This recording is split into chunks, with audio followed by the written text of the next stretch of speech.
escada não, escada privilégio. Aí vai pra pegar a escada rolante. Aí vem, já faz ele entra vai descer, ele entra vai subir. Aí vai tudo lá pra dentro.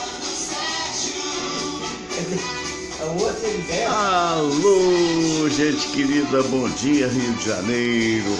Bom dia, Brasil! Pois é, com que prazer estamos aqui, juntinho de vocês, minha gente querida. Pois é, o programa do dia de hoje está cheio de alegria, de força. Olha aqui o nosso querido Lorimar Ferreira. Alô, Lorimar, bom dia, meu amigo. Bom dia, meu amigo, bom dia a todo mundo. Uma ótima semana para todos. Pois é, você estava contando que você viu um cara numa escada rolante, né? Ah, mas foi uma pegadinha na televisão e o cara, um gozador, rapaz. Ele veio na escadaria, em direção à escada, só que ele vai descer. Num shopping. No shopping. E ele aí vem naquele embalo, ele vai para aquele. Mas ele, em vez de pegar a escada para descer, ele pega a escada que está subindo. Está subindo. E vai todo mundo atrás dele. Aí, meu Deus do céu. Então, quando ele chega você sabe que eu já vi essa cena, deve estar chegando mais gente aí, ó. Tá vendo?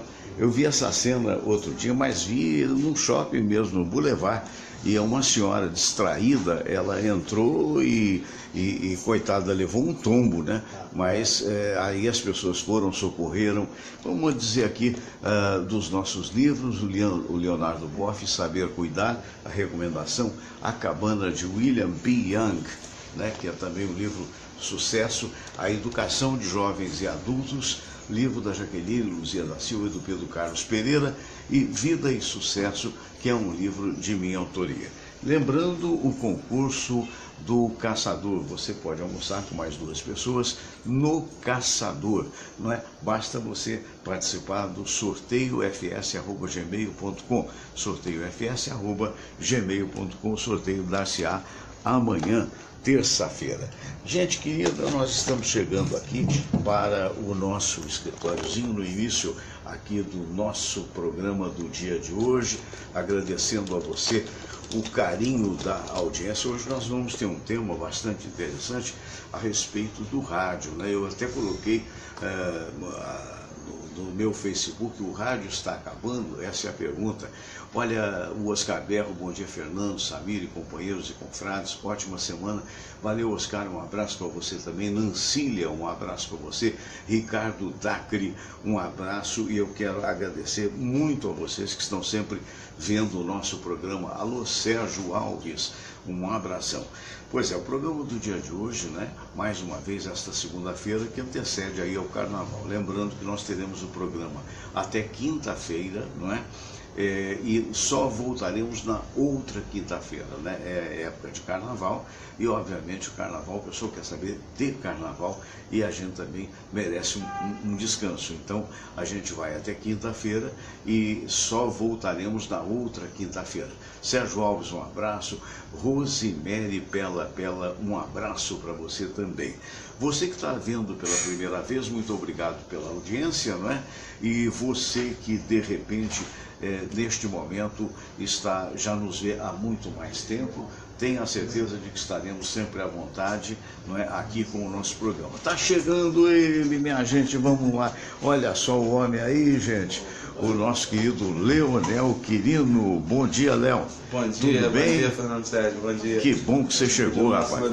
Fique à vontade aí, Léo, que é presidente do Sindicato dos Radialistas do Rio de Janeiro, né? E aí, campeão, tudo bem? Prazer em vê-lo. Fique à vontade. Hoje tem um assunto bastante palpitante, não sei se você viu. Será que o rádio está acabando? É a pergunta que eu fiz e eu gostaria de discutir com vocês aí esse assunto, né? Que na verdade é muito interessante. Mas, minha gente, voltando aí à abertura do programa do dia de hoje, não é? A Sandra Gueraldi está vendo a gente. A Sandra foi colega nossa, principalmente da Samira, na Universidade Estácio de Sá. Um abraço, Sandra, um beijo para você. Não é? E um beijo para Neymar, para sua filha lá em Portugal. Falar em Portugal, eu me lembrei também do Jorge Trigo, né?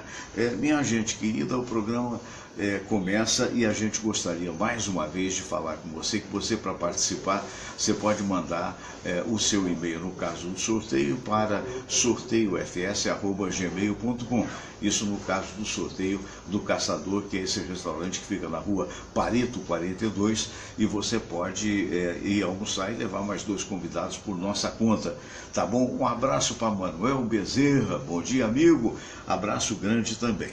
Então a gente fica aí avisando, deixa eu me acertar aqui, porque o que está chegando de mensagem não está no gibi, e a gente fica muito feliz com isso, e nem sempre a gente pode falar de todos aqueles que estão aí mandando mensagens, né, como é o caso agora do Jomir da Silva, do Amauri Melo, né, da Letícia Vasconcelos, né?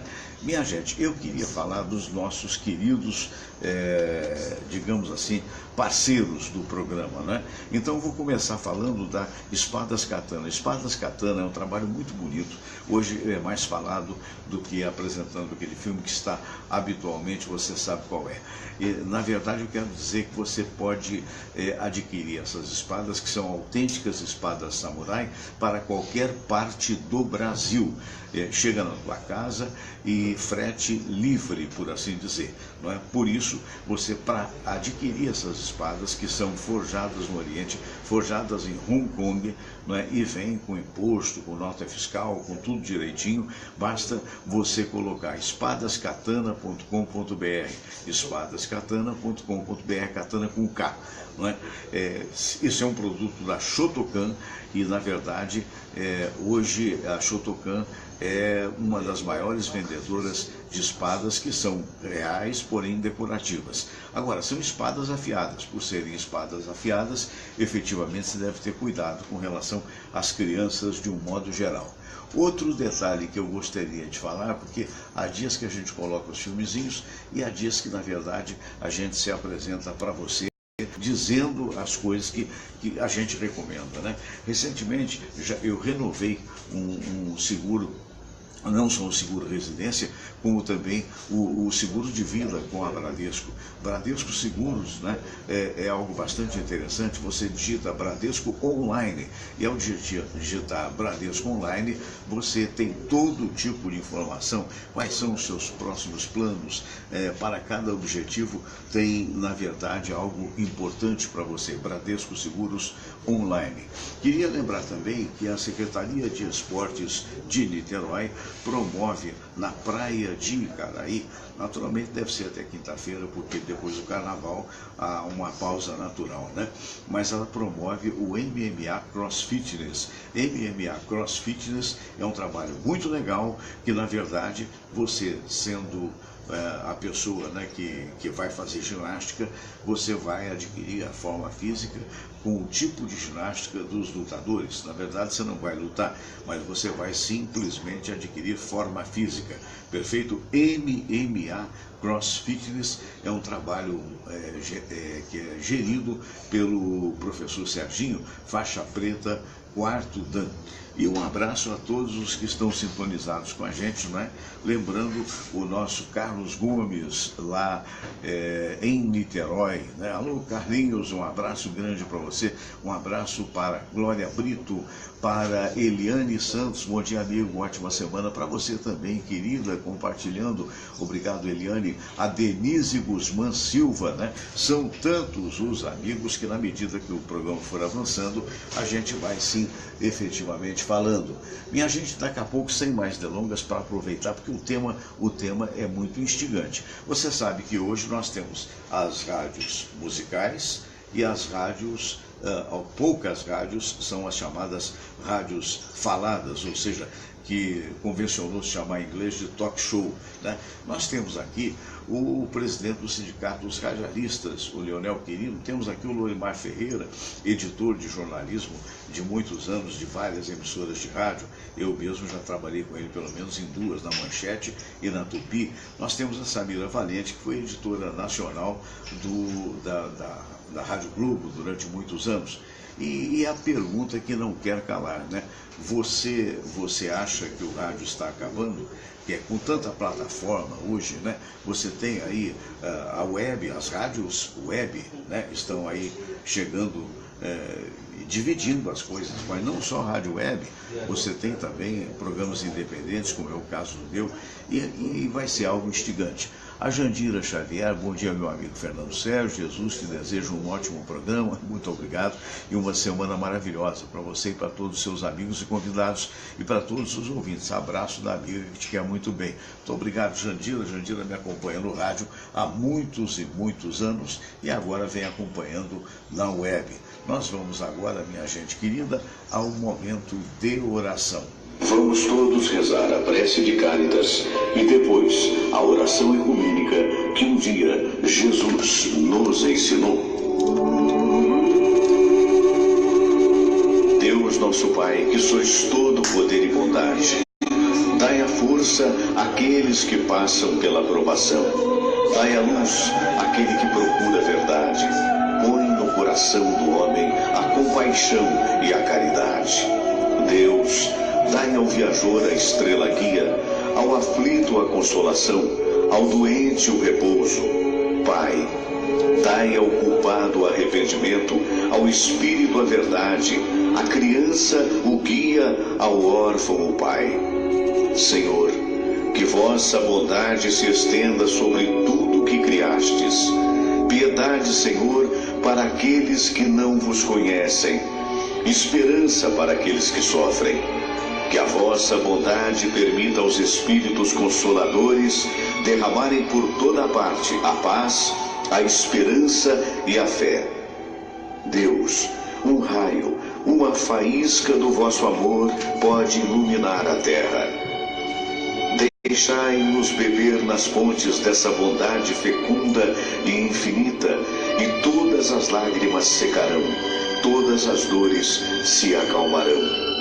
Um só coração, um só pensamento subirá até vós, com um grito de reconhecimento e de amor.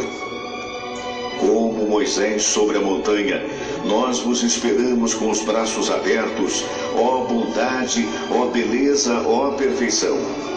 E queremos de alguma forma alcançar a vossa misericórdia. Deus, dai-nos a força de ajudar o progresso a fim de subirmos até vós. Dai-nos a caridade pura, dai-nos a fé e a razão, dai-nos a simplicidade que fará de nossas almas o espelho onde há de se refletir a vossa santa imagem.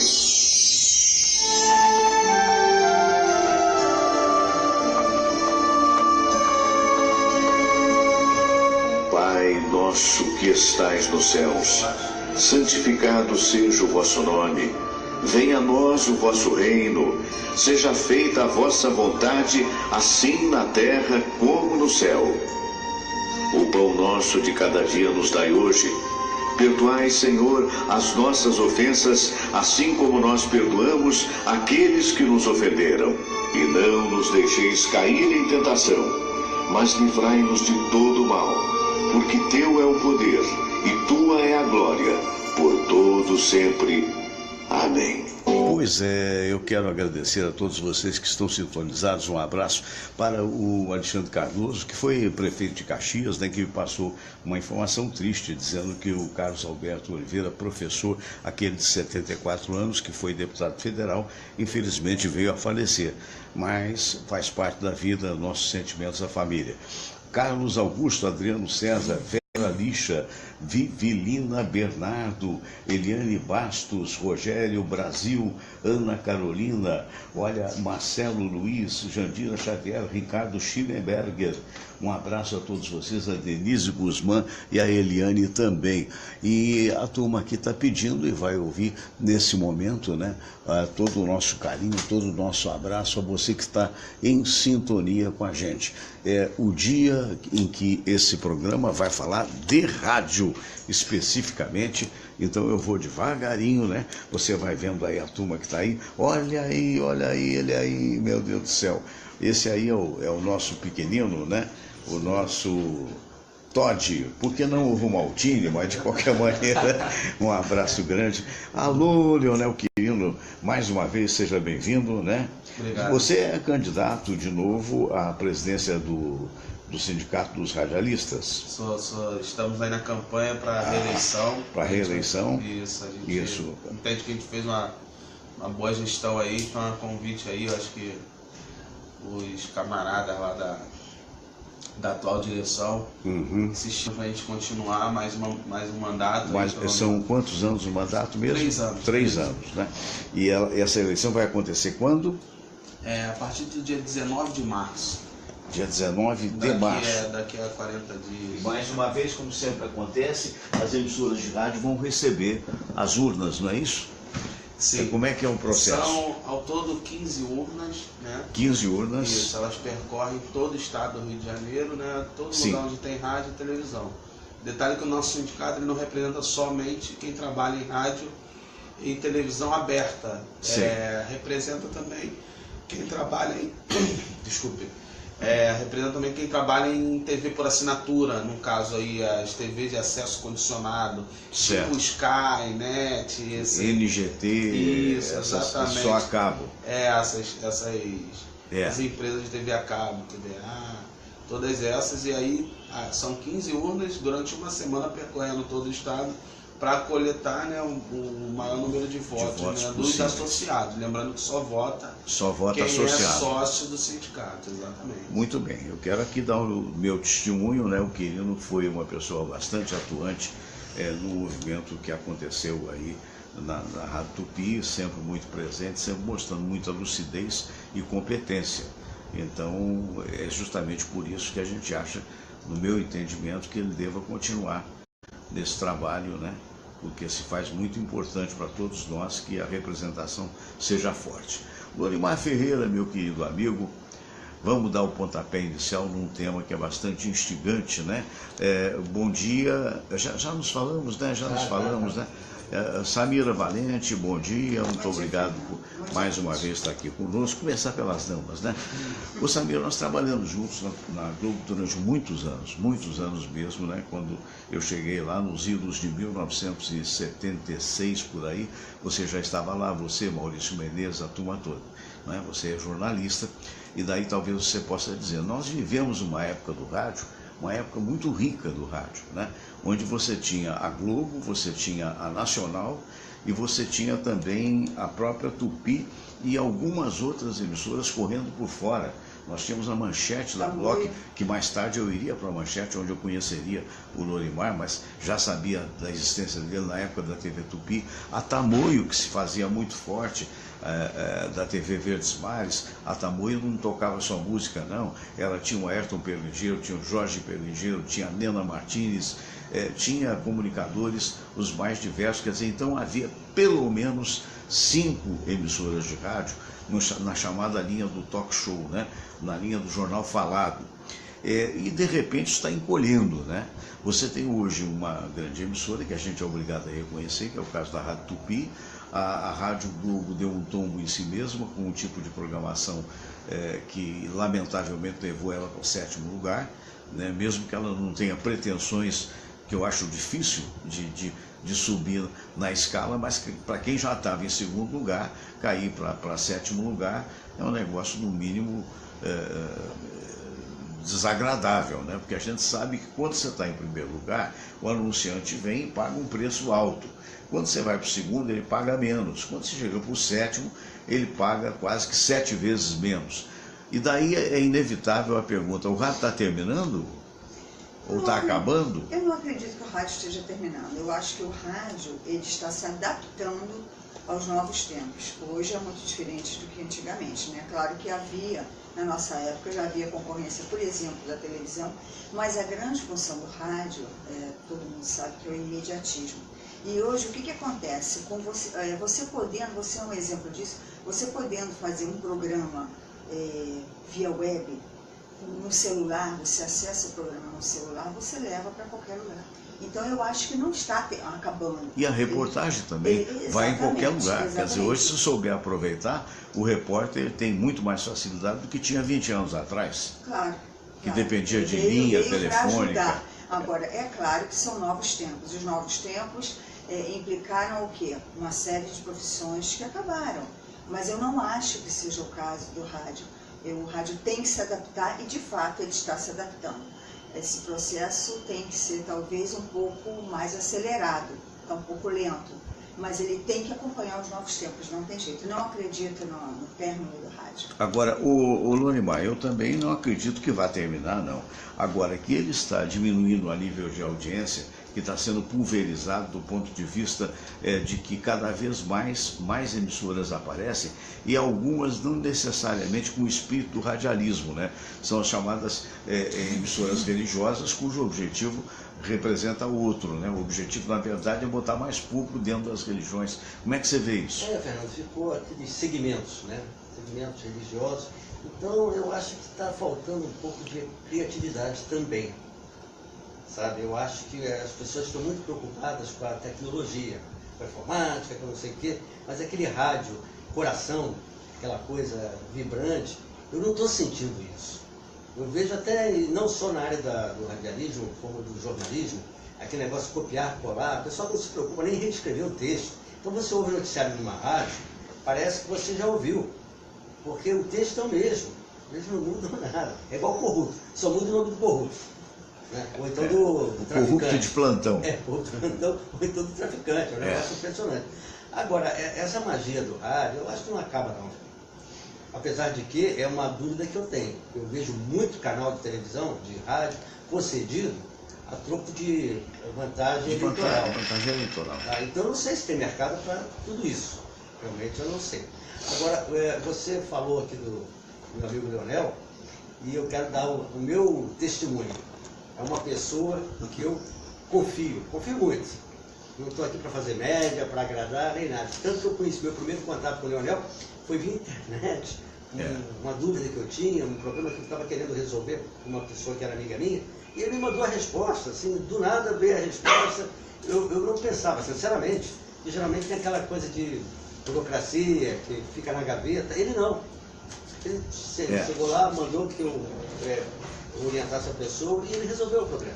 Então é uma pessoa que eu acho, e sem contar que nessa greve da Tupi, você viu todo o esforço dele. Verdade. Uma categoria que estava, sabe, acomodada, sabe, são aqueles colegas que, o sindicato não faz nada, aquela velha história. A coisa mais fácil que tem é dizer o sindicato não faz nada, né? Entendeu? Mas na hora de dar a cara, ninguém vai, Fernando. Então eles têm que se virar. E agora com essa perseguição aí da reforma trabalhista, foi uma coisa feita exclusivamente para prejudicar os trabalhadores, se a gente tem que bater muito nisso, entendeu? Mas voltando ao assunto do rádio, eu acho que não está acabando não. Eu acho que serão novos tempos. Leonel, como é que você vê desses novos tempos, inclusive com a diminuição de alguns sindicatos, né? Porque vai ter muito sindicato aí que vai desaparecer por função de que não é mais obrigatório, né? O desconto sindical. Como é que você pretende atuar nos próximos 3 anos? Bom, mais uma vez, bom dia, né? Bom dia. Valeu mesmo, Primar, Fernando, obrigado pelo apoio aí. Acho que esse é o dever mesmo. Eu sou radialista, estou no sindicato de passagem, né?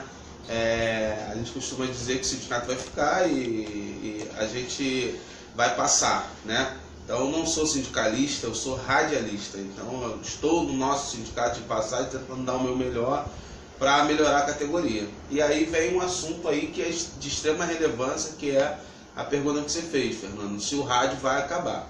Então assim, o rádio não vai acabar, não vai acabar, ele vai ser cada vez mais segmentado. Então segmentado para uma grande empresa, para uma grande organização, para uma religião até, que exatamente as religiões. Hoje no Brasil a gente tem um crescimento da questão da religião protestante, né, do neopentecostal, os evangélicos de modo geral, mas também não são só os evangélicos. Mas tem também os espíritas, você tem rádio Rio de Janeiro, você tem rádio católica, exatamente, catedral. Rio de Janeiro, a LBV, você vai ter a rádio catedral, a rádio católica. Então basicamente é segmentar. Segmentar é um pouco parecido do que fez do que tentou fazer do ponto de vista mais comercial a Sul América Paradiso, Isso. a Bradesco Seguros, era segmentar para aquele público daquela grande empresa, que é o que acontece se você for olhar nos Estados Unidos, é mais ou menos isso que acontece. Só que ainda assim a gente tem a resistência da rádio. Hoje, algumas rádios ainda fazem a resistência, tentam fazer um trabalho tal, que principalmente no interior, tá? Principalmente no interior. Aqui na capital, era a Tupi e a Rádio Globo que fazia isso, a concorrência era muito interessante, a concorrência entre as duas. Infelizmente aconteceu o que aconteceu. A gente sabe que uma teve uma péssima administração, que a gente sabe o que aconteceu na Tupi e acabou não se sustentando, porque tá no ar, mas tá no ar sem cumprir suas obrigações. Então, para mim, é a mesma coisa que nada, né? Não tá dando o emprego, não tá dando a empregabilidade, não tá dando as condições, ou seja, não tá cumprindo o seu papel na sociedade, o papel de empresa. E a outra, ela faz parte do maior conglomerado de comunicação do país e, digamos que tem um primo rico que não é que a sustenta, mas que faz a base ali, que é a Rádio Globo. O que a Rádio Globo fez? Priorizou, ao invés de tentar investir para manter essa tradição natal, que foi o que o Lorimar falou, preferiu mudar completamente de target, de alvo, né? Exatamente, de público-alvo e etc. Agora, aí é aquela eterna discussão. Para gente que gosta do verdadeiro rádio, acha que foi um fiasco. Para aquele cara que inventou isso aí, que inventou essa nova forma de fazer rádio, ou que não inventou, mas tentou copiar de alguém, para esse, ele vai sempre dizer que a coisa está dando certo. Então, na minha opinião, a rádio não acaba, se segmenta. Tem uma pesquisa que nós fizemos para a última campanha salarial aqui, muito interessante. Era a pesquisa da questão da publicidade nos veículos de comunicação. Então você vai ter lá, hoje ainda, a maior fatia do bolo, algo em torno aí de 60% a 70%, ainda é para a televisão, tá? E aí a gente tem nos últimos 2 anos a aniquilação praticamente da publicidade sendo direcionada para as mídias impressas e o gráfico da mídia de internet, de internet, ela vai estar numa crescente. O rádio numa descendente mais pequena. Por quê? A gente entende que o rádio... Chegaria a uns 10%, 15%? Chegaria a algo em torno de menos de 10%. Menos de 10%. Menos de 10%. O gráfico, o nosso camarada aí, o Cadu, ele tem esse gráfico aí, eu vou pedir para ele enviar esse gráfico eu vou pedir para ele enviar para você, Fernando. Depois você coloca nos seus comentários lá, porque é um gráfico muito interessante, que é gráfico publicitário, dos últimos aí 5 anos, né? Dos últimos 5 anos. E aí você vai ver que o rádio, ele já há muito tempo, ele tem a fatia do bolo pequena. Porém, digamos que o rádio, o que tinha que cair, já caiu. Então, ele continua numa decrescente, mas bem quase imperceptível ali. Mas é uma fatia de bolo pequena. É uma preocupação que eu tenho. Eu me lembro de certa feita, um dos diretores de rádio com quem eu trabalhei disse assim: olha, Fernando, eu tentei falar com os proprietários para não deixar o segmento juvenil de fora do rádio, né? E a gente não vê esse caminho.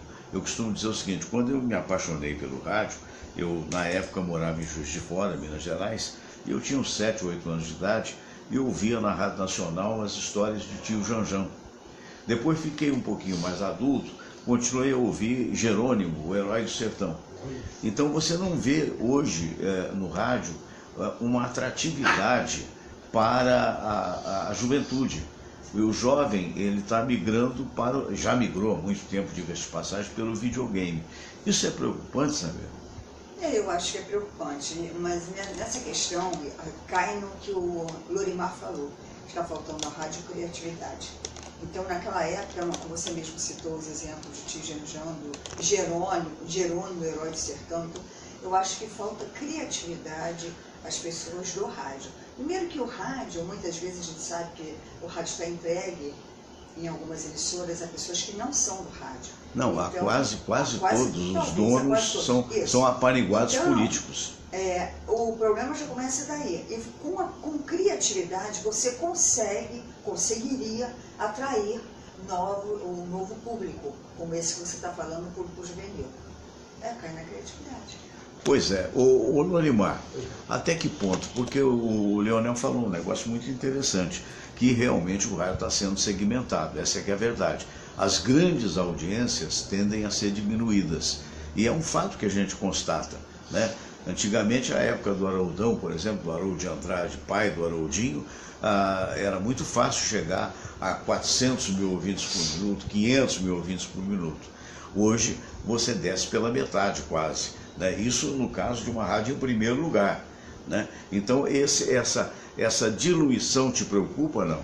Preocupa, Fernando. Inclusive, por exemplo, esse fato do rádio estar sendo segmentado, eu acho que acaba acarretando também no fechamento do mercado de trabalho. Posso estar falando besteira Não, aqui. está acontecendo uma diminuição do mercado de trabalho. Porque tem milagres, tem rádios aí, principalmente evangélicas, tá? Não querendo entrar em mérito de disputa religiosa, pelo amor de Deus, não é isso não. Mas eu já vi a repetição da programação, é um negócio impressionante. Tem cara ali que já foi curado 300 vezes. Sei. O milagre é o mesmo. E entra pela madrugada, quer dizer, poderia naquele horário ali estar sendo apresentado um programa com funcionários, um conteúdo, sabe? né? Mercado de trabalho, né? Mas você não vê isso. Agora, com relação ao jovem, isso é inevitável, né?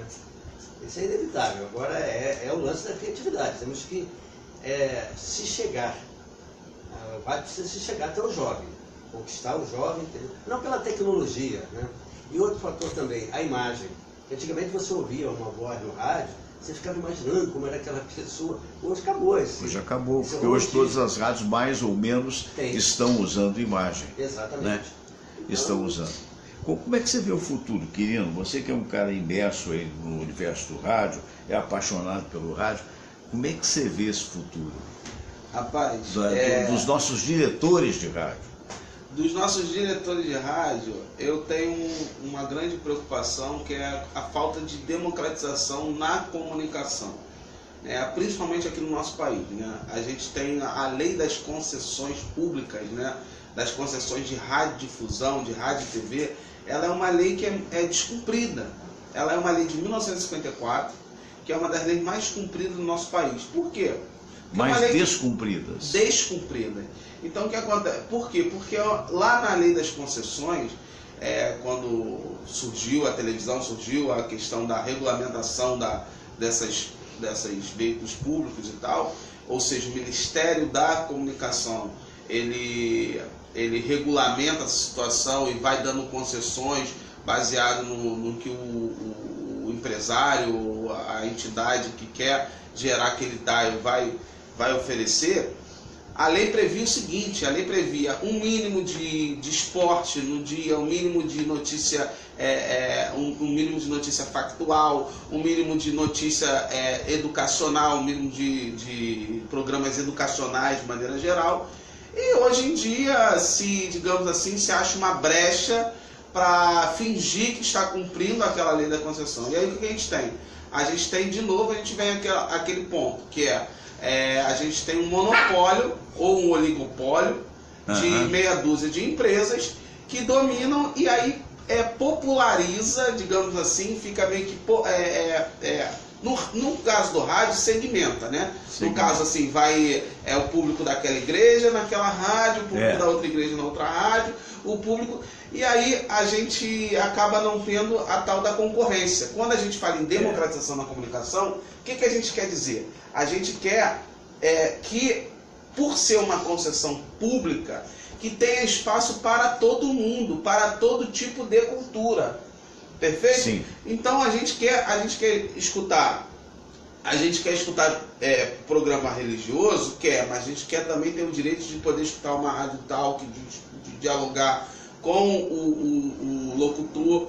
Então, assim, o problema, como bem a Samira falou, o que acontece é que não teve essa... Desde o princípio, a gente não teve... Já começa errado por aí, ou seja, já começa errado a forma que foi construída o rádio no Brasil. Então, assim, se a gente tivesse tido desde sempre lá uma comunicação democrática, hoje a gente teria várias rádios que conseguiriam sobreviver de boa, oferecendo um bom conteúdo. Agora, essas rádios religiosas, elas estão pagando realmente aquilo que se espera que se pague a um radialista, ou continua cada uma pagando do jeito que quer?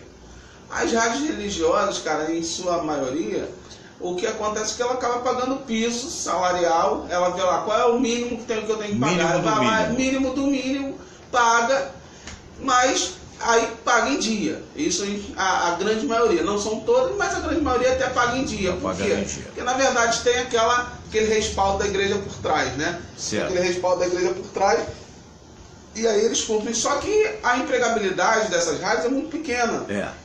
Porque eles colocam pastores, padres, eles colocam para falar no ar, e aí a gente tem uma briga em relação a isso, porque são pessoas que não são radialistas, mas aí buscam ser, aí aquela eterna discussão se ele se tornou um radialista, independente se ele é pastor, se ele é padre, e aí fica aquela eterna discussão no sentido de que, querendo ou não, é um cara que está lá falando, ele se intitula locutor, se intitula comunicador, né? E aí a gente fica naquela, não, ele tem registro profissional, não tem registro profissional, é aquilo. O nosso sindicato, Fernando, ele não pode, infelizmente, não é ético para a gente mover ações contra o próprio trabalhador, entendeu? Então o que a gente tenta fazer é uma conscientização, tenta aí chegar lá, essa briga de concessão na mão dessas igrejas, é uma briga para a classe empresarial. É uma briga que a gente se preocupa como profissional, muito. O que a gente puder fazer, a gente vai ajudar, mas é uma briga da classe profissional. O que seria o ideal? Seria ideal a gente ter as concessões bem divididas, uma concessão destinada ao profissional, de repente ao próprio sindicato, ter um DAIO para a gente poder divulgar o trabalho de forma voluntariosa, ter um espaço onde a gente tem, como eu disse, que a gente possa ter pelo menos todo tipo de cultura, né? A gente quer ouvir tudo. Claro. É público, né? A gente quer saber de tudo. A gente quer ouvir Fernando Sérgio, a gente quer ouvir programa infantil para os nossos filhos, programa de esporte. E ter essa sensibilidade, notícia, tem que ter, né? Porque senão realmente o rádio vai ficando distante, né? Além de dividido, né? Então essa é a preocupação, porque, o Lonimar, a gente cresceu ouvindo rádio, né? Acho que todos nós que estamos com meia idade daí para cima, o pessoal ou foi apaixonado por rádio ou teve as primeiras informações através do rádio. E de repente eu vejo agora, e vejo com muita preocupação, porque você vê, quando eu trabalhava na Rádio Globo, nos anos 70, 80 por aí, e foi a época que essa minha trabalhou, depois eu voltei em 98 na Globo, ou 97, se não me falha a memória, e só então depois migrando para a Rádio Tupi. Então o que eu me lembro é o seguinte, que ninguém da Rádio Globo tinha oportunidade na TV. Raríssimos foram aqueles que migraram para a TV. É incrível isso. Eu me lembro do Dirceu Rabelo, que eu aproveito para mandar um abraço, que era nosso colega na Mundial. O Dirceu, na verdade, estava no Japão, voltou do Japão, foi pegar uma carona na Mundial e depois foi para a TV Globo. Que bom que foi prestigiado pelo Boni e se tornou a voz padrão até hoje da TV Globo. Mas o próprio Haroldo de Andrade, que foi um dos maiores comunicadores que o Brasil teve, se não o maior do ponto de vista de rádio, teve um programa na TV Globo que não vingou, não deixaram vingar. E por último se dizia, há amigos meus que dizem assim, a TV não ligava para o rádio. De repente a rádio migrou para a TV, quer dizer, a Rádio Globo hoje está instalada dentro da TV Globo, parcialmente, e de repente com atores e atrizes que são talentosos do ponto de vista daquilo que fazem, mas necessariamente não se formaram no rádio, né? Como é que você vê isso? Fernando, tem uma questão de adaptação, mas isso só vem com o tempo, né? Agora, o que me preocupa, por exemplo, é com relação ao mercado de trabalho, essa coisa toda, por exemplo, voltando a falar das rádios religiosas. São tantas que eu fico numa dúvida. Será que estão assinando carteira profissional para Deus? Porque é um negócio louco, é muita coisa, Fernando. Então, no país inteiro, no país inteiro. Então não tem participação, não tem nada. É aquela coisa que você já sabe, você vai ouvir, vai orar, vai rezar, vai fazer suas preces, mas o mercado de trabalho não desenvolve. Fica uma coisa restrita. E com relação ao problema salarial, é outra coisa também, que é essa tendência da reforma trabalhista. Está pagando pouco, mas está pagando em dia, mas está pagando. É isso que eles querem. Porque, na minha opinião, está vendo isso. Eles demitem e recontratam ganhando menos. Então, eu não sei, eu acho que até que ponto será atrativo o salário do radialista. Vai chegar um ponto do jeito que está. E outra coisa também, com relação ao governo ter esse poder na mão. Você vê o Fernando Henrique, todo dia ele está num canal de televisão aí, se promovendo. Gente, isso é propaganda explícita, fora de época. Se uma outra pessoa fizer, vai dar problema, vai aparecer o TSE, entendeu? Vai ser um caos, uma confusão. Mas eles podem tudo, eles têm um canal na mão. Mas por que não fiscaliza, por que não obriga o empresário de rádio a cumprir a sua obrigação, como o doutor falou? É difícil. Na nossa época, Samira, época do jornalismo especificamente, que é a tua área, eram contratados jornalistas, poucos eram os estagiários. Hoje dá-se exatamente o inverso. Muitos são os estagiários e poucos são, de fato, os jornalistas. Você tocou na questão Nada salarial. contra os estagiários, Sim. mas tudo contra o fato dos profissionais não serem aproveitados uma vez que recebam o diploma ou mesmo o registro, né? A questão salarial, que você tocou com o Leonel, o que acontece? É a tal da oferta da lei, a oferta e a procura, né? Então, o que acontece? Quando o mercado está restrito, a procura é muita e a oferta é pouca, o salário vai lá embaixo. O dono da rádio sabe que se ele abrir uma vaga, uma vaga com um salário um pouco maior, vai colocar um pouco menor, vai ter um monte de gente pedindo pelo amor de Deus para entrar ali. E vai cair na questão que o Lorimar mais uma vez tocou. Vai chegar um ponto que você não vai ter estímulo para você praticar o teu ideal. Porque o que acontece? Quando você quer muito trabalhar no jornalismo, por exemplo, mas a questão salarial pega, como que você vai fazer? Você vai viver de quê? Os salários vão lá embaixo. Esse é um problema seríssimo, Leonel, que a gente está vendo muita gente que abandona, desculpe, completou? Sim, aí vem a reforma da Previdência e aí vai... atrapalhar tudo, né? São dois aspectos aí, né? A reforma trabalhista, né? Que tira uma série de direitos, né? Pretensamente para dar mais condições de empregabilidade, né? Mas ao mesmo tempo você negocia com o patrão. Como é que você negocia com o patrão? Você está com a faca e o queijo na mão. Fernando, era um pacotão desse governo aí. Que depois do impeachment, depois do impeachment, foi um governo que foi patrocinado pela classe, pela elite empresarial. Então foi um governo patrocinado pela elite empresarial, por maciças campanhas dos conglomerados de comunicação, das grandes empresas de comunicação, maciça campanha contra o antigo governo.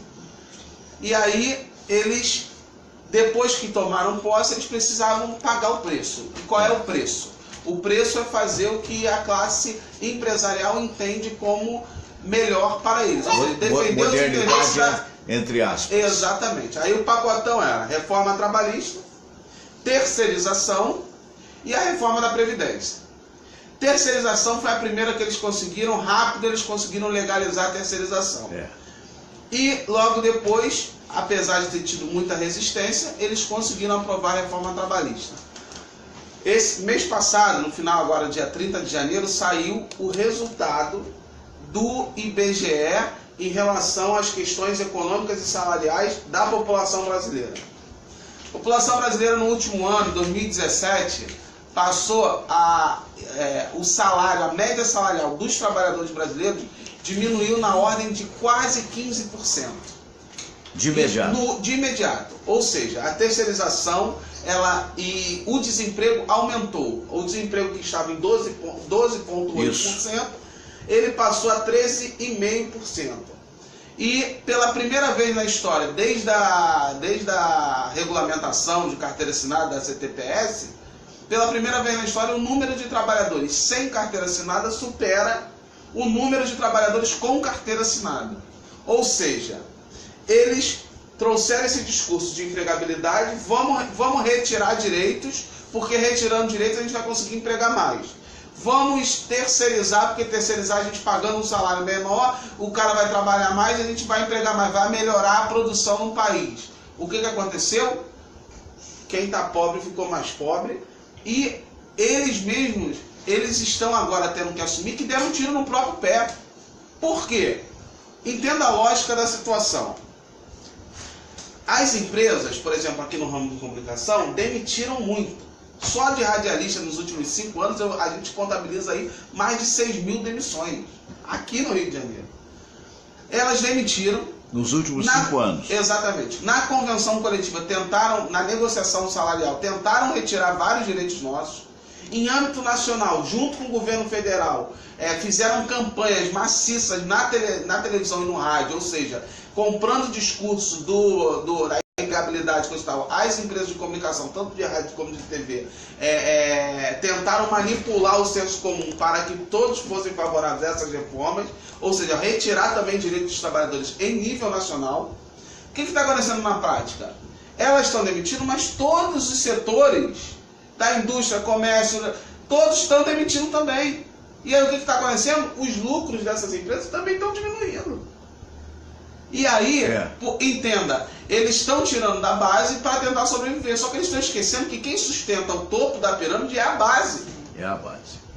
Então, se você perceber de uma maneira bem sensata, você vai ver que é um discurso bem individualista de quem você é na sociedade. Como é que ele pensa? Não, eu vou reduzir os salários, que eu reduzindo os salários eu vou conseguir manter minha empresa, vou conseguir manter meu lucro, vou conseguir manter minha empresa. Só que ele esquece que se ele fizer isso, e se todas as outras empresas fizerem isso, o número de clientes, digamos assim, que ele for ter, o número de patrocinadores, vai diminuir também, porque as outras empresas vão vender menos, etc. Então a lógica, só para a gente chegar lá onde a gente quer chegar, a lógica deve ser inversa. A lógica deve ser do investimento. As pessoas falam, vamos cortar custo. A gente precisa entrar numa lógica, em vez da bola de neve ao contrário, da bola de neve subir. Ou seja, o bolo crescer. E para o bolo crescer, você precisa investir na base. Você precisa investir na base, você precisa investir em aumentar o salário mínimo. O que o governo fez? Ele tirou R$4 do salário mínimo. Meu Deus, né? Ele tirou R$4 do salário mínimo, alegando empregabilidade, etc, etc. Gente, nos últimos 13 anos, com toda a crítica que qualquer um que pode ter com o governo de Lula e de Dilma, com todas as críticas que pode ter, uma coisa é fato. Houve a política da progressão salarial do salário mínimo, houve a política. Deu certo. Teve erros em relação à credibilidade, deu muito crédito, etc. Aí é um debate econômico mais profundo que a gente pode fazer outro dia. Mas o fato é que precisa-se estimular o aumento do salário mínimo, o aumento da renda da base da população. Você sabe para que eu tenho cresça. defendido aqui, vez por outra, né?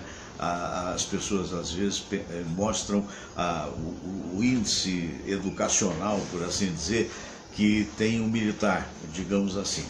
E eu costumo dizer que bom que tenha, né? Mas acontece o seguinte, o civil do cara lá de fora, ele não tem as garantias que o militar tem. Eu costumo dizer isso, né? Então é aquela história, eu comparo sempre o colégio militar com, por exemplo, o Pedro II.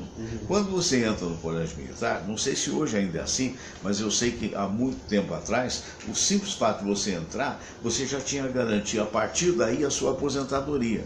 E por outro lado, se você seguir carreira, você não só pode ser até que não ganhe aquilo que merecia ganhar, mas você vai ganhar, uma vez aposentado, o mesmo que você ganhava com relação à época da ativa. E o civil é exatamente o oposto. Reclama-se do civil, por exemplo, que ele não tem a educação, que muitas vezes ele não conseguiu concluir sequer o fundamental, etc. e tal, mas ele não tem estímulo nenhum. Quer dizer, então são coisas que, nesse particular, você não acha que... perguntar primeiro ao Lori. Lori, você acha que isso é um fato injusto realmente, não? Olha, Fernando, eu acho que sim. Apesar de que também, vou defender aqui um detalhe, porque eu sou filho de militar. Sei. Tá? Então eu sempre ouvi a reclamação do meu pai, porque eu quase fui parar no Acre. Sei. E ele falava para mim, eu não tenho opção. Para onde me mandarem eu tenho que ir. A hora que me chamarem eu tenho que ir. Sei. No civil havia mais flexibilidade. Flexibilidade. Mesmo porque havia um mercado de trabalho. Só que o militar estaria empregado, o civil desempregado onde quisesse. E onde o dinheiro desce. Mas antigamente não tinha isso, Fernando. Eu me lembro que eu tinha comigo uma coisa, eu não trabalhava nem sábado nem domingo. Sei. Entendeu? Chegou com o passar do tempo... Isso como jornalista já? Já passei a trabalhar sábado, domingo, feriado, Semana Santa. Entendeu? Porque não tinha oferta de trabalho, né?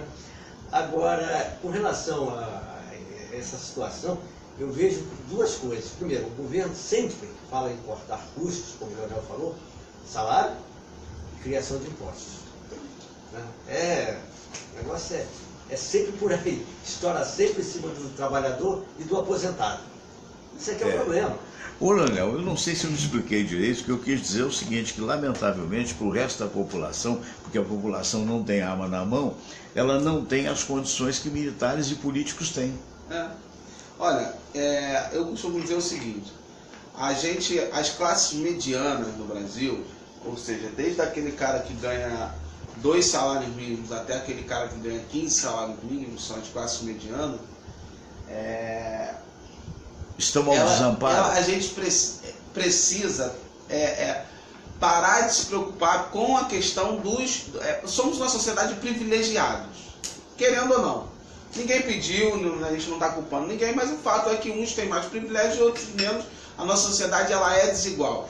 Então a classe mediana ela precisa parar de se preocupar com o privilégio dos que estão embaixo, ou da tentativa de privilégio dos que estão embaixo, e se preocupar mais dos privilegiados, dos altos privilégios. Exatamente. Ou seja, tem tem gente da classe mediana, não estou aqui para julgar ninguém, que infelizmente fica muito preocupado com o que o governo está gastando de Bolsa Família, com o que o governo está gastando com... E aí o que acontece? Tem a falcatrua, por exemplo, no Bolsa Família da Vida? Tem, do mesmo jeito que tem no INSS. Do mesmo jeito que tem gente que não teria direito de receber o INSS, não teria direito de se aposentar e conseguiu de uma maneira ou de outra. Tem a filha do militar, né? Tem a filha do militar que deixa de se casar só para continuar recebendo. Infelizmente a gente sabe que é uma realidade. Então o que acontece? Mas o fato é que, por exemplo, a questão do Bolsa Família, 90% das pessoas que recebem, se elas não receberem, elas passam fome. Então assim, tem que ter uma política mais para tentar fomentar a pessoa não ficar dependente daquilo ali? Tem que ter a política. Agora, isso tirar esse recurso do cara que está na extrema pobreza, simplesmente porque tem um ou outro que burla, ou que um ou outro que acaba, que fica, digamos assim, dependente daquilo, isso é uma burrice. E aí a gente precisa parar de se preocupar com o que a gente acha que é privilégio de quem está lá embaixo. Agora, vamos passar a pensar no privilégio de quem está lá em cima. Vamos passar auxílio moradia dos magistrados. Os caras já têm... Pelo amor de Deus. Pelo amor de Deus. Fiquei sabendo agora que o Moro recebe R$ 4.600, tendo casa própria. Tendo casa própria. E diz que não tá bom porque tá defasado o salário. Mas defasado como, cara pálida? 32 mil reais por... 30 mil reais. E aí o que acontece? Esses são os privilégios que a gente tem que se preocupar. Esses são os privilégios. A gente tem que passar a entender que a pirâmide social brasileira, ela está muito sobrecarregada em cima e não embaixo. E embaixo está faltando base, está faltando recurso para... Alguém está mandando um recado aqui, pena que não dá para identificar o nome, muitas verdades sendo ditas. E é fato, né? Pois é. O Fernando, eu vou te falar uma coisa. Tem muita... A pirâmide social brasileira, se a gente hoje 6 famílias no Brasil, meia dúzia de famílias, já tem mais recursos, ou seja, tem uma renda maior do que mais da metade da população brasileira. A gente está falando aqui da família Lehmann, que é o Jorge Paulo Lehmann lá da Ambev. A gente está falando dos irmãos Moreira Salles, a gente está falando... Então, esse alto padrão. Os Diniz, né? Exatamente. Então, assim, precisa produzir mais, precisa aumentar o PIB? Precisa, mas nós já somos nós ainda somos a 8ª ou 9ª economia do mundo. 8º ou 9º PIB maior do mundo. E aí o que acontece? Se nós nos preocupássemos mais em transformar essa pirâmide menos, digamos assim, mais justa. Tentar se transformar essa pirâmide mais numa bola, a gente estaria ganhando mais do que ficar se preocupando simplesmente em gerar PIB. Porque, sendo mais claro, não adianta o PIB seria mal dividido. Exatamente. A grande mídia está aí e fala o que pra gente todo dia? Manipulando a nossa mente. O que a grande mídia faz com a gente todo dia? Bota aqueles números lá, que o PIB aumentou 0,05%, que o PIB, que a produção de petróleo está aumentando. Mas o que isso afeta a nossa vida? Isso afeta quem está na base. Exatamente. Essa é a pergunta. Ao coitado da classe média, afeta que isso leva. De que jeito? Olha onde está a manipulação. E falando da comunicação de rádio que a gente estava falando. E TV. Onde que está a manipulação aí? A manipulação está o seguinte, por exemplo, vou dar um exemplo, o PIB. O PIB aumentou. Então, quem ganhou com essa produção? Quem aumentou, digamos assim, quais foram os ativos que aumentaram, já que a produção aumentou? Quais foram os ativos? Quando você vai ver, são os ativos das grandes empresas. E se você for ver as grandes empresas, muitas delas não aumentaram a empregabilidade, não aumentaram. Pelo contrário, diminuíram e aumentaram o lucro. Aumentaram o lucro. Que vai para os mesmos tubarões. Aumentaram lucros. O que aconteceu com a crise brasileira dos últimos 3 anos é bem simples. E lá no futuro a gente vai fazer, todo mundo vai conseguir fazer essa análise sem problema nenhum. Não precisa ser economista para fazer essa análise. O que vai acontecer lá no futuro foi o quê? Essa crise foi uma crise que... O que é o capitalismo? O capitalismo é a crise contínua, né? Não existe capitalismo sem crise, não existe capitalismo sem crise. Então ela é uma crise contínua. E o que significou isso no Brasil? Só mais uma crise, uma etapa onde se concentrou mais as grandes indústrias na mão de poucos. Então, assim, os bancos, se você for ver, a gente, há 10 anos atrás, nós tínhamos pelo menos a opção de abrir uma conta corrente em pelo menos uns 10 ou 12 bancos. E você sabe, hoje são 2 ou 3. Você sabe, tem em todos os setores. Tem uma denúncia grave que eu não sei como é que se soluciona isso. Mas é uma realidade. Eu, por exemplo, fui da grande imprensa durante um bom tempo da minha vida. Grande imprensa, leia-se, Rádio Globo na época, TV Globo também, né? E a Samira idem também. Então, hoje nós não estamos mais na grande imprensa, nós estamos na web, na verdade, sem outra perspectiva a nível de trabalho, é exemplo do próprio Lorimar. Graças a Deus que a gente formatou uma vida, mais ou menos, que deu para segurar, apesar do prejuízo. Então, o que eu digo é o seguinte... E eu vejo aí esses rapazes, que para mim são rapazes jovens, da TV Globo, que é a supra-sumo da supra-sumo do país, quase que única, né? Outro dia eu vi um rendimento, se for verdade, que foi publicado na época, a diferença do faturamento da TV Globo para a Record é uma enormidade abissal. Abissal, por mais que ela seja, porque tem a igreja, também tem a igreja, mas é incrível a diferença, o que mostra realmente a não divisão do bolo. Então eu fico muito feliz quando eu vejo profissionais jovens, bonitinhos, preparados, como um dia eu fui, né? Eu não sei nem mais se eu estou preparado, e que estão felizes, porque de repente, num país de miseráveis, les misérables, para falar em francês, eles estão no oásis, né? Aí você se sente modificador, você se sente empreendedor, essa coisa toda. Só que isso demanda um tempo. Recentemente nós tivemos a demissão de um colega, eu nem vou dizer o nome porque eu não sei se isso prejudicaria, depois de 18 anos numa dessas emissoras. E outros tantos que se foram, como eu mesmo, que saí 20 anos depois.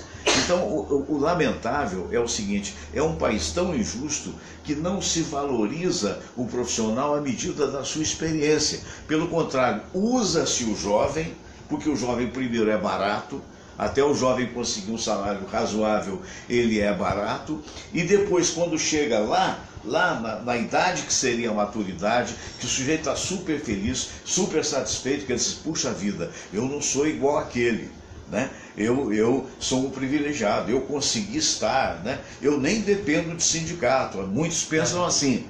E de repente o cara leva uma ceifada e com ele vai um monte de gente no entorno também. Isso é que é terrível, né? Com certeza. Essa questão, não tenha dúvida, que hoje, o que as empresas que ainda estão ganhando lucro, você falou lucro, eu falo números para você. Lucro da Globo em 2016, 1,9 bi. Isso. 1,9 bi. Em 2015 foi 3,4 bi. Você lembra da Record, qual foi? Isso lucro líquido. A Record era 200 e poucos milhões. Menos, acho que olha, esse de ano, 1,9 bi, né? Que também é muita coisa. A Record também, que é muito dinheiro, é muita grana. É muito dinheiro. Mas fica, não chega a 20% da toda poderosa. Aí, olha quanto que isso é prejudicial para a sociedade. Você tem um grupo, uma família que consegue falar para a maioria da população assim. Ou seja, os interesses dessa família, o risco que a sociedade corre, digamos assim, ser manipulada pelos interesses dessa família é muito grande. Porque você não tem hospital, vai ter novela. Pois é. O Rocha Faria está numa crise imensa, não tem insumos, não tem médico, que médico não ganha aquilo que devia ganhar, não tem enfermaria. Então, se um de nós qualquer, mesmo com um plano de saúde, se você for abalroado na rua por uma caminhonete ou sei lá o que for, e for parar no hospital, coitado de você se não tiver conhecimento. Agora, tem novela. Mas a nossa novela tem a mesma qualidade da Televisa. Eu acho até superior. A nossa dramaturgia televisiva, leia-se única exclusivamente TV Globo. A nossa, mas é maravilhosa. Tem 10 ou 20 pessoas, ou 30 ou 40, que é pouco perante todo o bolo, ganhando salários mensais. O resto é por contrato. E quando acaba o contrato, o cara fica à deriva. Fernando, eu quero que você me chame aqui outro dia. Não, o dia que você quiser. Eu quero que você me chame aqui. Acho que semana que vem nós não teremos o programa, que é Carnaval. Na outra semana? Na outra. Eu quero falar contigo em resumo, sobre essa situação das empresas públicas e do recurso público. Já existe um manual. É um manual, não é um manual velado, mas é um manual dos grandes, desses políticos, que na verdade não são políticos, são empresários, são políticos comprados por empresários. Já existe um manual para você, ou seja, tirar do poder público e dar para a empresa privada. O que eu estou querendo dizer? Para a gente falar isso da outra ocasião aqui. Olha só, qual é o manual? O cara pega a saúde pública, diminui o investimento na saúde e na educação. Infelizmente o prefeito da cidade está fazendo isso.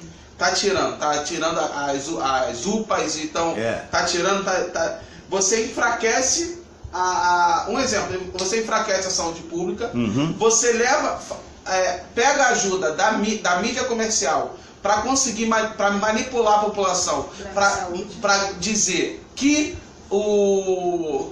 a saúde pública não funciona, que não adianta insistir que a saúde pública não funciona. Em contrapartida, você vai ter a própria prefeitura fechando convênios, fechando isenções fiscais dos planos de saúde.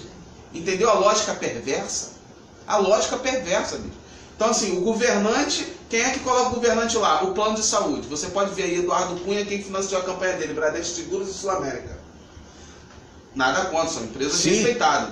Mas quem financiou foram os planos de saúde. Não só de Eduardo Cunha, mas como uma grande parte do PMDB. Financiaram. Aí você coloca o seguinte: para essas empresas que financiaram a campanha dele, é interessante que a saúde pública funcione? Não. Lógico que não. Claro que não. Virou questão de negócio. É o que eles estão fazendo com a educação. Você viu aí o que a Estácio fez, né? Você viu o que a Estácio fez agora. A primeira grande empresa a fazer uma grande reforma baseada na reforma trabalhista foi a Estácio de Sá. Demitiu 1.200 profissionais, professores, e recontratou 1.200 no dia seguinte com horário intermitente, pagando metade do salário e fazer a mesma coisa. No dia seguinte. Então, aí você já está vendo a lógica perversa na educação também. Ao mesmo tempo, você vê isenção fiscal. Qual é o imposto que paga? Constitucionalmente, as instituições de ensino já não pagam. E aí tem mais isenção fiscal do governo para essas entidades privadas. Em contrapartida, o que está acontecendo com a UERJ? sucateada. Sucateada. O ERJ, o FRJ, todas as universidades sucateadas. E aí a lógica perversa de novo. E aí o que a mídia diz todo dia? O que a mídia comercial diz todo dia? Que serviço público não funciona. Serviço público não funciona, não adianta, tem que ser só... Vamos particularizar tudo. Vai entregar tudo na mão. Aí você pensa num país onde educação, saúde e segurança fica na mão da privada. Do capital privado. Quem vai ter prioridade? Vai ser quem está abaixo, o pobre, que vai ser priorizado? Não! Pensa a lógica. Se a educação, se a segurança está privatizada, vai ter um dono da educação. E quem vai ter prioridade só vai estudar na quem educação? Puder pagar. Exatamente, vai ser. O resto vai virar massa de manobra. O resto vira. Que infelizmente é o que foi transformado nesse país. Eu tenho falado aqui, até estou estendendo um pouquinho, porque eu acho que tem sido muito importante a tua presença, a do Lorimar, da Samira nesse momento.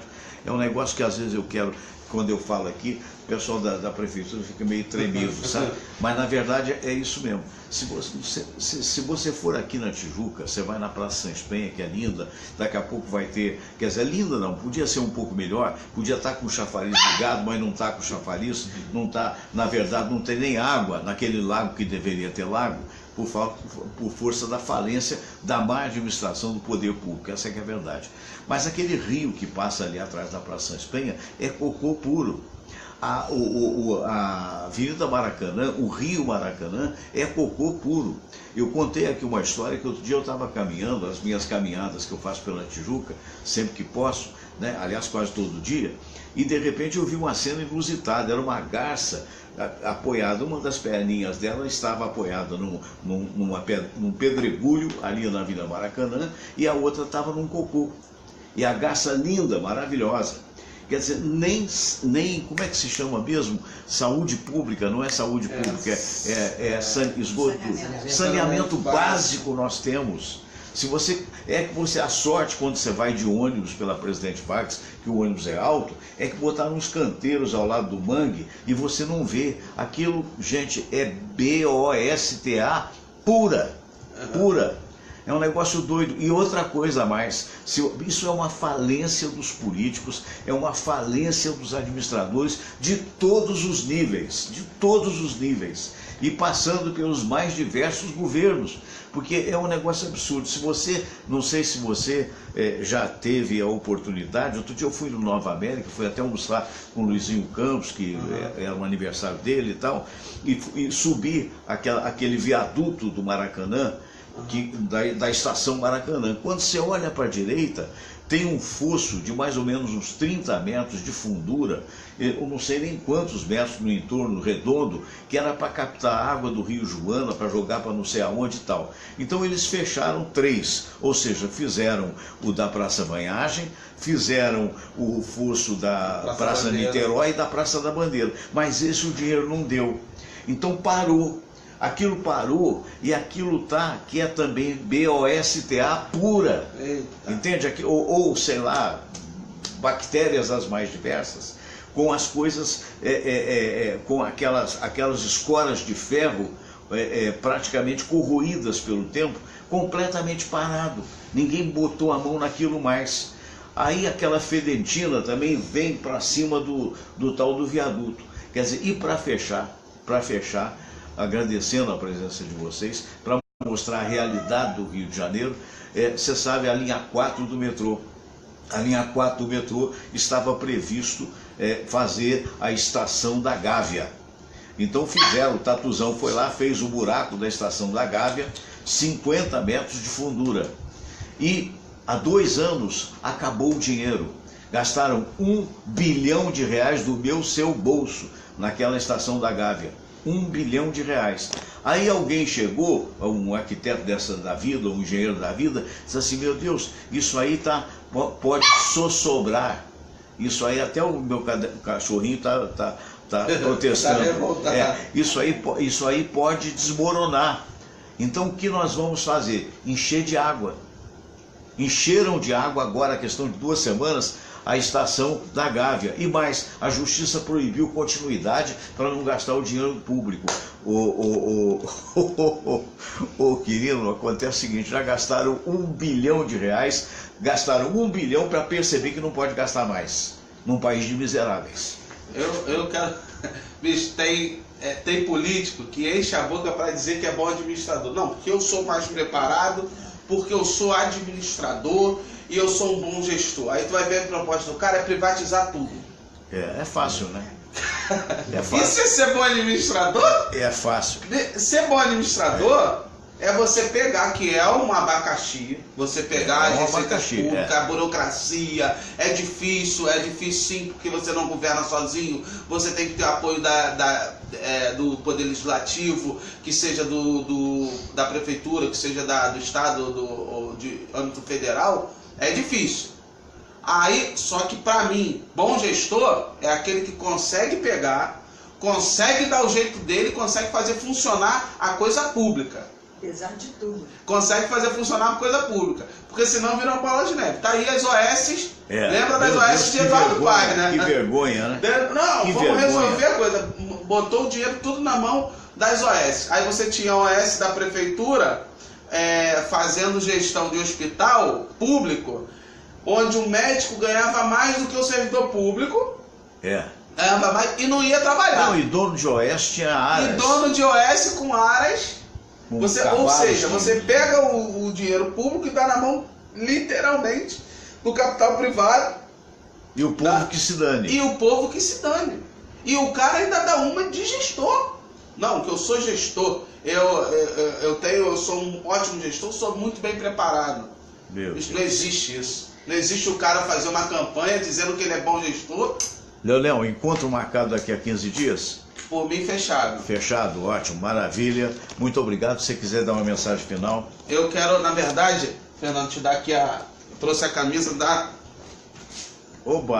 chapa aqui, Chega Junto. Mas não sabia que você estava aqui hoje, vou trazer uma para você. Tá bom?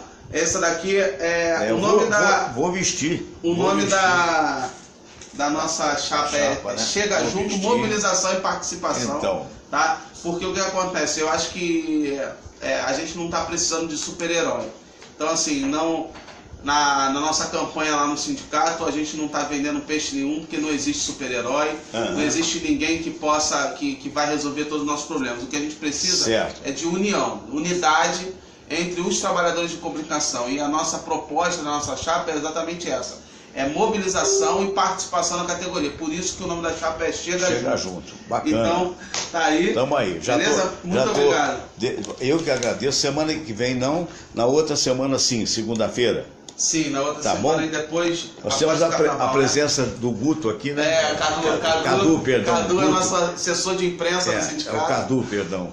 Cadu, desculpa a troca do nome aí. Meu caro Lorimar Ferreira, muito obrigado pela participação. Eu só queria 10 segundos. Pois não. Você falou tanto uma sigla aí, que eu acho que é a sigla ideal para todos esses políticos golpistas. Sei.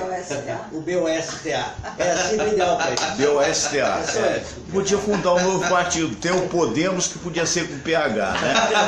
Entendeu? Então tá aí. Pelo menos é a autêntica carteira de identidade desses BOSTA. Exatamente. E semana que vem eu queria falar também dos salários durante o período da Revolução. Tá certo. O pessoal fica aí sonhando. Foi a maior época de arrojo salarial que nós tivemos. É verdade. Samira Valente, obrigado mais uma vez, querida. A todos, também 10 segundos. O tema inicial era se o rádio vai acabar. Não, o rádio não vai acabar, mas a dignidade do brasileiro está indo para o brejo. Se a gente não aprender a votar, começando agora. Porque a gente é que coloca esses inoperantes lá em cima. Né? É verdade. Eu fico... Aqui, ó, tô com a camisa, vocês veem, ó. Vesti a camisa da chapa do nosso querido, que na verdade é uma pessoa que honra o seu trabalho, digamos assim, não deixa de ser um trabalho, mas é um trabalho na administração da coletividade. E a gente vai aqui mais uma vez reiterar a necessidade de que todos nós tenhamos consciência, notadamente, na hora de votar, não só você, radialista, né, por quem na verdade luta pelo seu direito, mas você que está conosco aqui, que acompanha a gente durante muito tempo, eu queria deixar bem claro essa nossa modesta contribuição para que a liberdade haja, para que a gente não se deixe hipnotizar única e exclusivamente por esses manipuladores que estão aí, e que na verdade a gente tenha consciência que a gente precisa fazer muita coisa para o Brasil melhorar. A vida não pode ser só para aqueles que são privilegiados, e evidentemente tem que ser pensado claramente para que a classe média possa entender a necessidade de evoluir e desenvolver esse país. Grande abraço, bom dia Rio de Janeiro, bom dia Brasil, bom dia mundo inteiro. Namastê.